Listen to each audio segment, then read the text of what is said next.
The axe that fell on her husband's neck was a mercy. For her, the victorious chieftain had planned something else entirely, a silence that would scream louder than any death rattle, a life that would be a monument to her people's annihilation. The air, thick with the ghosts of war cries, now hangs heavy and still. It is poisoned with the metallic tang of cooling blood and the bitter perfume of scorched timber. Curls of gray smoke, the last dying breath of the great longhouse, ascend into a steel-gray sky, each one a prayer that will go unanswered. This is the landscape of the end of a world, and in its epicenter stands a woman. We shall call her Astrid, for her name is every name of every highborn wife whose life was just cleaved in two. She is not weeping. The time for tears has been cauterized by the sheer, unblinking horror of the last few hours. Her fine woolen dress, a testament to her station, is stained with the soot of her burning home and the mud of the battlefield she was forced to witness. Her husband, the Jarl, a man whose laughter was like a rock slide and whose strength was the bedrock of their people, now lies in a grotesque congress with the earth he once ruled. His warriors, the sworn shields who had feasted at her table only last night, are a scattered ruin of broken limbs and lifeless eyes. For them, the story is over. Their journey to Valhalla, or perhaps the cold mists of hell, has begun. Their deaths were swift, violent, and in their own brutal calculus, honorable. They met their end with an axe in hand or a sword in the gut. They were granted the finality of death. Astrid is granted no such mercy. Her punishment is to live. As she stands there, a statue of frozen grief amidst the carnage, she feels the weight of a gaze. It is not the leering look of a common reaver, hungry for plunder. It is something far colder, far more terrifying. It is the gaze of her husband's rival, Jarl Hakon, the architect of this destruction. He stands near the entrance of what was once her home, his mail coif thrown back, his face a mask of sweat, blood, and chilling satisfaction. He does not look at her as a woman to be ravished, but as a final, crucial piece on the game board. She is the living embodiment of his victory. Her husband's lands, his ships, his silver, all of this is now Hakon's by right of conquest. But these are just things.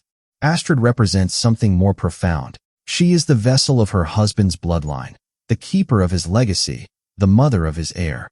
To possess her is not merely to take a prize.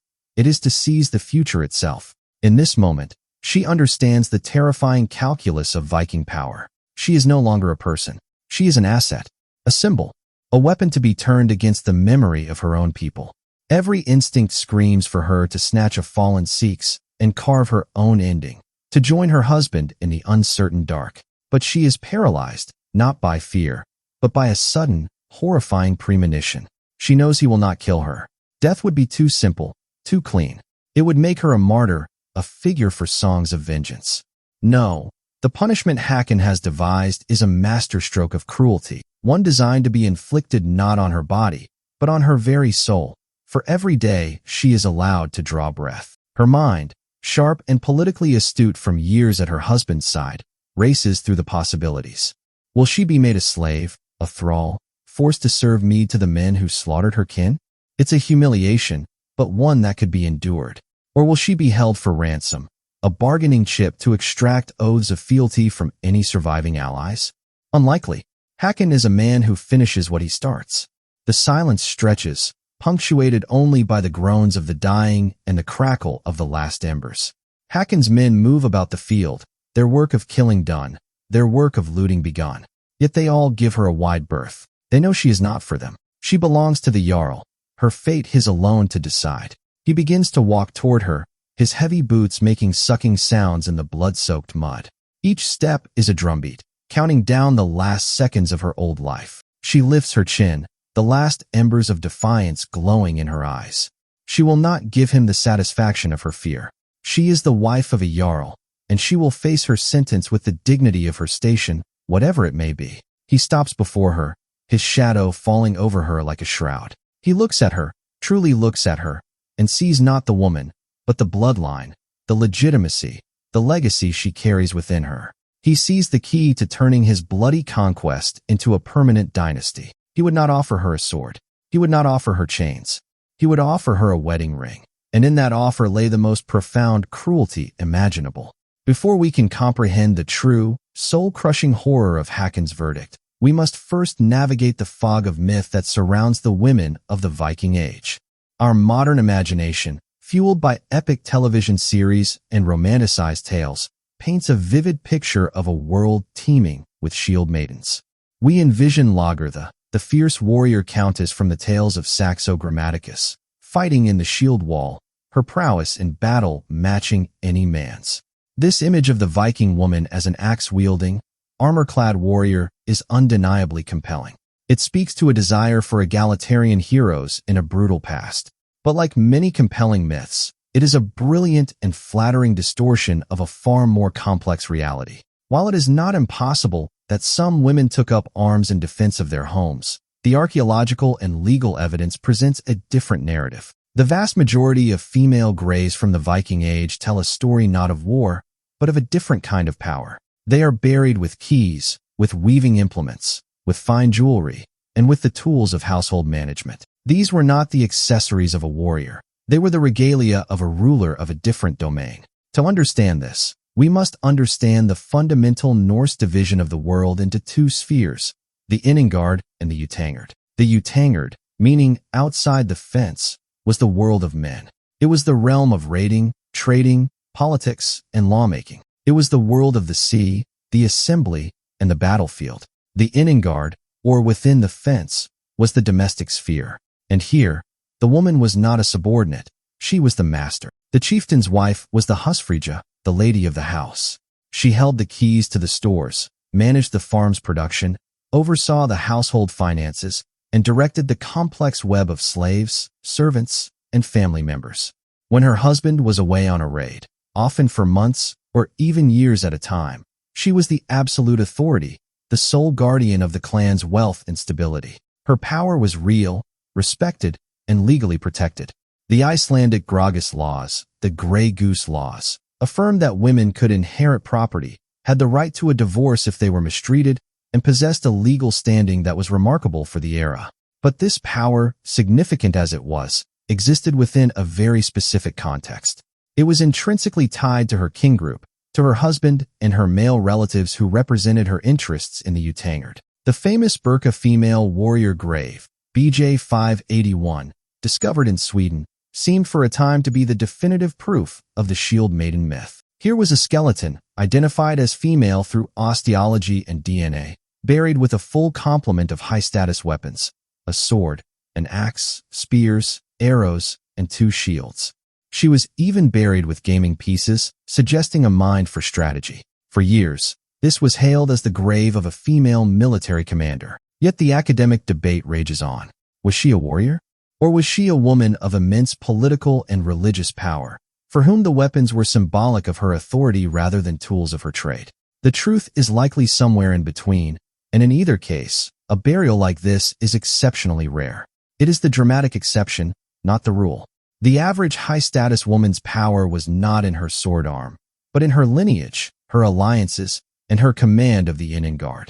Her marriage was not a romantic union, but a political and economic treaty, a contract forged by her father or brother to bind 2 clans together. Her honor, her identity, and her safety were all guaranteed by the strength of her husband and her birth family. So if a chieftain's wife was not a warrior to be killed, but a powerful domestic and political figure, what happens when her entire power base is annihilated? When the fence of the Innengard is smashed to splinters and the world of the Utangard pours in, bloody and triumphant, she is stripped of her context, her legal protections, her social standing, her entire identity. It all evaporates. She becomes the ultimate prize and the instrument of a uniquely terrible punishment. The verdict is delivered not with a shout, but with a quiet, deliberate statement that lands with the force of a hammer blow to the soul. Astrid, the defeated wife, is to be married. She will wed Jarl Hakon, the man whose warriors now stand on the corpses of her family. To the modern ear, this can sound like a reprieve, a strange and brutal form of clemency. In a world where she could have been butchered alongside her husband or sold into the degradation of slavery, is marriage truly a punishment? Is this the fate worse than death? To ask this question is to fundamentally misunderstand the Viking mind and the diabolical sophistication of this sentence. This is not a marriage. It is a psychological vivisection, a slow, methodical execution of the self, designed to leave the body breathing while the soul suffocates. It is a sentence of lifelong servitude to her greatest enemy, in the most intimate arena imaginable. The true horror begins with this intimacy. She is forced into the bed of her husband's killer. Every night, she must submit to the man whose hands are stained with the blood of the person she loved. Every touch is a desecration of memory. Every shared breath is a betrayal of her past. This is not a singular act of violence. It is a continuous, sustained state of violation, a daily, hourly reminder of her utter defeat and the annihilation of her world. There is no escape, no moment of peace. The ghost of her dead husband is a permanent resident in their marriage bed. Beyond the personal torment lies the public spectacle. The union is a political masterstroke, a living, breathing declaration of Hakon's total dominance. It is a performance of power for all to see. By taking his enemy's wife, Hakon demonstrates that he possesses everything.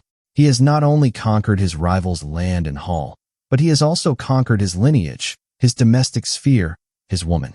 Astrid, standing by his side at the feasting table, becomes the ultimate trophy, her presence a constant, silent testament to Hakon's supremacy. Every time she pours his mead or directs his servants, she is reenacting her clan's subjugation. Her very existence in his hall serves to legitimize his conquest, transforming an act of brutal aggression into the foundation of a new, sanctioned order. This is a complete erasure of her identity. She once was Astrid, wife of a great jarl, mother of his heir, mistress of a proud hall. Now, her name is a footnote. Her allegiance is forcibly transferred. Her body, her will, and her future now belong to the man who destroyed everything she was. She must live in her former home, now his, seeing his face in the chair where her husband once sat. Or worse, she is taken to his lands, an alien landscape filled with the triumphant faces of her people's killers, where every glance is a mixture of pity, contempt, and lust. She is utterly alone, a ghost haunting the foundations of her enemy's new dynasty. This is the definition of a living death. It is a state where the body is preserved for the sole purpose of serving as a cage for a tortured mind. The Vikings, a people who understood that a person's name and reputation, their afterlife in the memory of others, was paramount, had devised a punishment that attacked this very concept. It did not just end a life. It systematically unwrote it, replacing it with a new, horrifying narrative of submission. They would not make her a martyr. They would make her a monument to her own people's destruction. To truly understand why this fate was considered worse than death, we must descend into the labyrinth of the human mind. We must attempt to inhabit the shattered consciousness of the captive queen, to feel the crushing weight of a psychological torment so profound it bordered on the surreal. This section is not about history in the sense of dates and events. It is about the history of a soul under unbearable pressure. We can use modern psychological language as a lens, not to diagnose, but to illuminate the sheer horror of her internal reality. She would be a textbook case for what we now call complex post-traumatic stress disorder, or CPTSD. Unlike the trauma of a single event, CPTSD arises from prolonged, repeated trauma from which there is no escape. Her prison was not a cell, but her own life. Every moment was a potential trigger. The face of her new husband, the sight of his warriors, the very walls of the hall, all were constant, inescapable reminders of her cataclysmic loss. She would exist in a state of perpetual hypervigilance, her nervous system screaming with a danger that was not just a memory, but her present and her future. Then there is the concept of moral injury. This is a wound to the soul, inflicted by being forced to participate in or witness acts that transgress one's deepest moral beliefs. Astrid's core belief was loyalty to her husband, her kin, her people.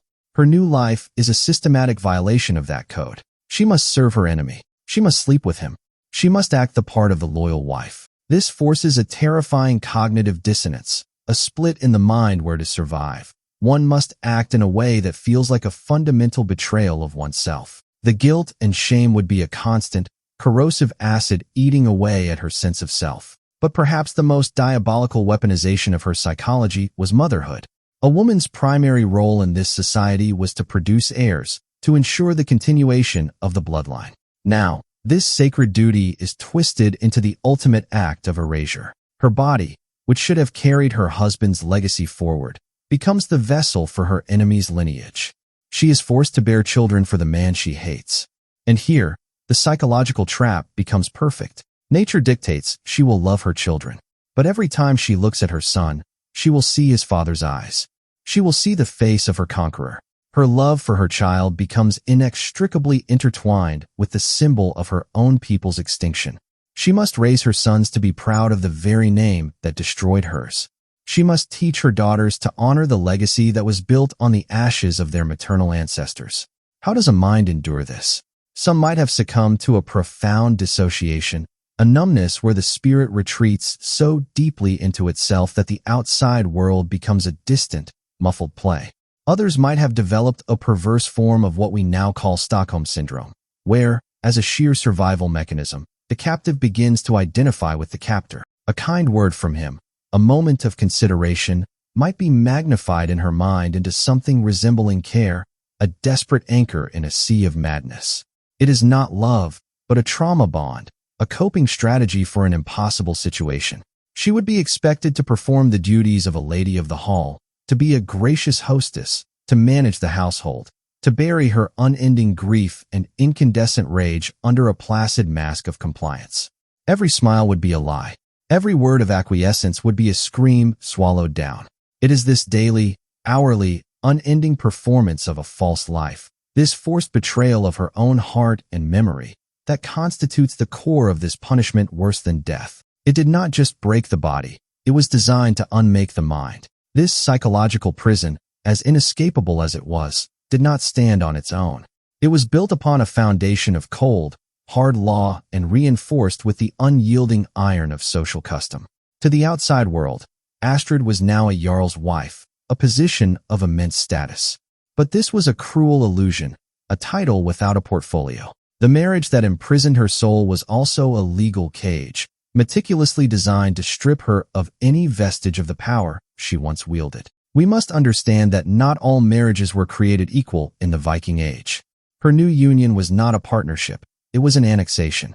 While she might bear the title of Husfrida, or Lady of the House, she would not possess the traditional authority that came with it. Her predecessor, the wife of the slain jarl, had commanded the Innengard with the full backing of her husband and, crucially, her powerful kin group. Astrid had no such backing. Her family was dead or scattered. She had no father, no brothers, no cousins to stand for her at the Thing, the local assembly, to defend her rights or avenge any insult. In the Viking world, a person's legal and social strength was a direct reflection of the strength of their family. Astrid was an individual, and an individual, legally speaking, was powerless. Her status was likely closer to that of a frilla, a legal and socially accepted concubine. While a frilla was a step above a slave, she had few of the rights of a primary wife. Her children could be legitimized by the father, especially if he had no other heirs, but her own position was perpetually precarious. Her new husband could set her aside at any moment for a new bride who brought a more advantageous political alliance or a richer dowry. She would be left with nothing, a woman without family and without property. Indeed, any property or claim to land she might have had through her own lineage was instantly and irrevocably absorbed into her new husband's domain. It was a form of legal theft, sanctioned by the right of conquest. Her children might one day inherit this land, but they would inherit it as his heirs, carrying his name. Her own ancestral line was legally terminated, its assets seized and repurposed to strengthen her enemy. Even the traditional symbols of a wife's status were likely denied her. The morgingifu, the mourning gift given from a husband to his new wife on the morning after the consummation of the marriage, was a crucial part of her personal property, legally hers to control. It is almost certain that a captive bride would receive no such gift. This was not a union built on mutual respect and the joining of assets. It was an act of possession. This legal neutering was a critical part of the punishment. It ensured she could never become a new center of power within the hall. It prevented her from becoming a rallying point for any surviving members of her old clan who might dream of rebellion. She was isolated, a queen in name only, a figurehead whose strings were pulled by her conqueror. The keys to the storeroom, once her symbol of authority, might still be in her hands, but they were no longer hers by right. She held them only at the pleasure of the jarl. This transformation from a powerful, legally protected matriarch into a powerless, dependent trophy was a constant, public humiliation. Every legal transaction, every social interaction, reminded her and everyone else of her true status. She was not a partner, but property. The legal chains were, in their own way, as cold and as heavy as any iron shackles, binding her to a life of utter subjugation from which there was no appeal and no escape. Trapped in this gilded cage of psychological and legal bondage, was the captive queen doomed to be nothing more than a passive vessel for her enemy's ambition? Was she merely a footnote in his saga, a tragic but ultimately silent victim? To assume so is to underestimate the resilience of the human spirit. Even in the most oppressive circumstances, agency finds a way to assert itself. She could not wield a sword or lead an army, but she possessed other weapons, subtle, secret, and wielded from the very heart of the enemy's stronghold. This was a quiet, undeclared war fought with the weapons of the weak. Her most potent weapon was her role as a mother. While her children were her conqueror's heirs, they were also hers. In the quiet moments, away from their father's influence, she was their primary educator. It was she who would teach them their first words, sing them their first songs, and tell them their first stories. And in these stories, she could plant the seeds of a different history. She could weave tales of her own people, of their bravery, their gods, and their greatness. She could tell her sons about the grandfather they never knew, not as the defeated foe their father described, but as the noble jarl he truly was. She could instill in them a divided loyalty, a secret pride in the bloodline their very existence was meant to erase. This was a dangerous, long-term game of subversion, poisoning the well of her enemy's dynasty from within.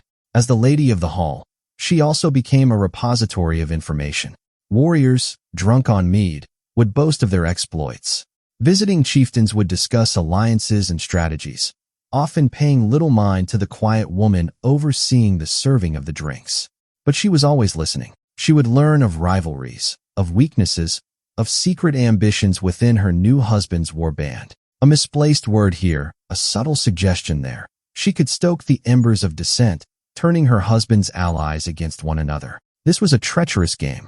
One wrong move, one whisper overheard, would mean her certain death. But for a woman with nothing left to lose, the risk might have been worth the chance to see her conqueror's world crumble as hers had. Her resistance could also be cultural.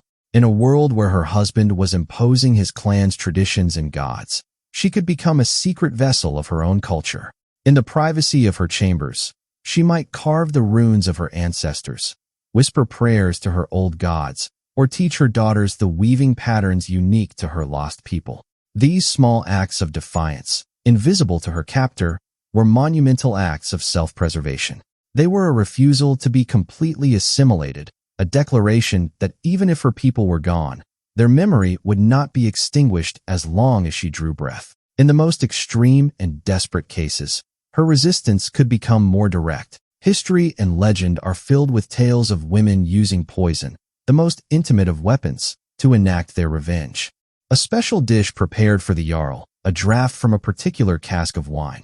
It would be a final, desperate act of rebellion, likely costing her own life, but a victory nonetheless. These acts of quiet resistance were not always successful, and they were always fraught with peril. But they show that the captive queen was not merely a passive object. She was a survivor, and in the dark, she fought back with the only weapon she had left, her mind, her memory, and her unquenchable will to defy the fate that had been written for her. The theoretical and the psychological find their tragic embodiment in the flesh and blood of the Icelandic sagas. These epic tales, written in the 13th century but recounting events from the settlement of Iceland centuries earlier, give us a chilling window into the violent and honor-bound world of the Norse. Within this literary corpus, no story better illustrates the life of a high-status woman caught in the brutal machinery of male ambition than that of Gudrun Osvifsdottir, the tragic heroine of the Laxdæla saga. Gudrun's life story is not a direct, one-to-one allegory for our captive queen, Astrid, but it is a powerful, semi-historical case study of how a woman's fate was inextricably linked to the feuds and conquests of the men who desired her. Gudrun was renowned throughout Iceland for her peerless beauty, her sharp mind, and her fierce pride. She was a prize, and the men around her treated her as such. Her life became a whirlwind of 4 marriages, each one a chapter in a story of love, betrayal, and bloodshed. Her early life was defined by her deep love for a man named Gjartan Olafsson. They were foster siblings, and their love was the stuff of poetry. But while Gjartan was away in Norway, a web of jealousy and political maneuvering was spun around Gudrun. She was pressured into marrying Gjartan's own cousin and sworn brother, Bolli Thorleikson. When Gjartan returned to Iceland and found the woman he loved married to his closest friend, it ignited a feud that would consume both families.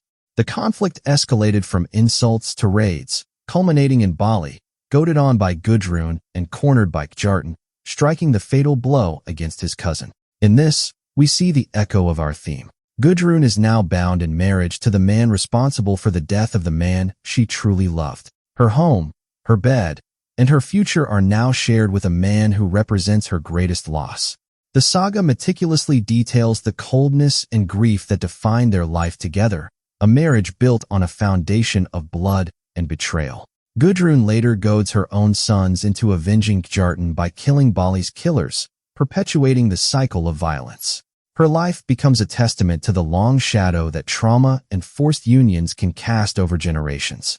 The most haunting moment comes at the very end of her life. Gudrun, now an old, blind woman living as a religious recluse, is visited by her son, Bolli Bollisson. He asks her a simple question. Of all the men in her life, which one did she love the most? Gudrun, the woman who had been the object of so much desire and the cause of so much conflict, gives a cryptic and soul-shattering answer. To him, I was the worst whom I loved the most. This single line encapsulates a lifetime of moral compromise, psychological torment, and the unbearable complexity of a heart forced to navigate impossible choices. It is the voice of a woman who understands that her life, her love, and her very agency were twisted and weaponized by the violent world of men. Gudrun's story, preserved in the ink and sheepskin of the saga, gives a name and a voice to the silent suffering of countless other women whose lives were defined not by their own choices, but by the conquests of others. It reveals the ultimate goal of this punishment. It was never just about controlling one woman. It was about something far bigger, the complete and utter annihilation of a rival dynasty. Now we must zoom out, from the intimate prison of one woman's mind to the cold, windswept landscape of dynastic strategy.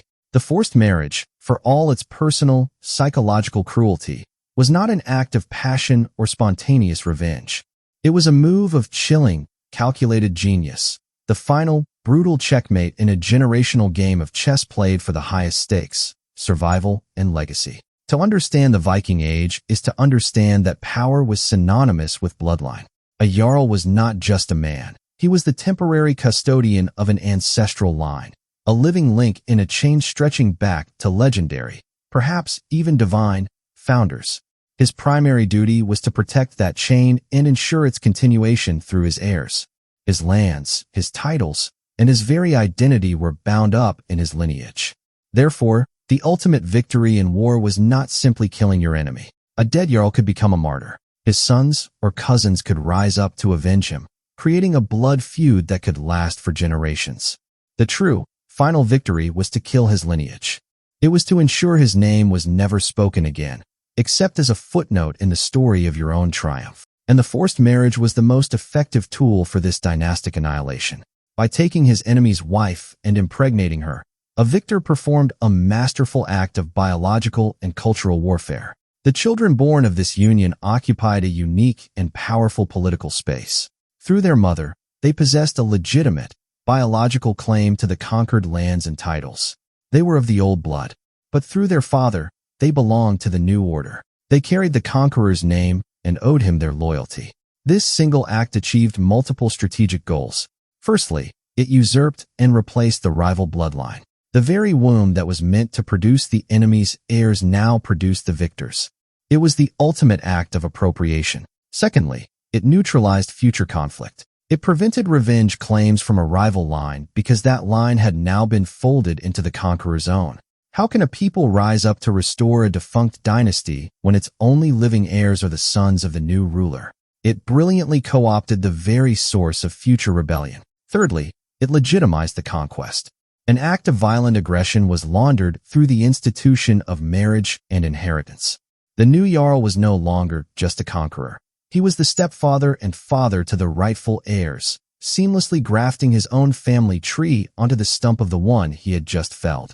This was far more insidious and permanent than simply slaughtering every man, woman, and child. That kind of butchery could create instability and leave the lands empty. This method was a form of cultural and genetic absorption.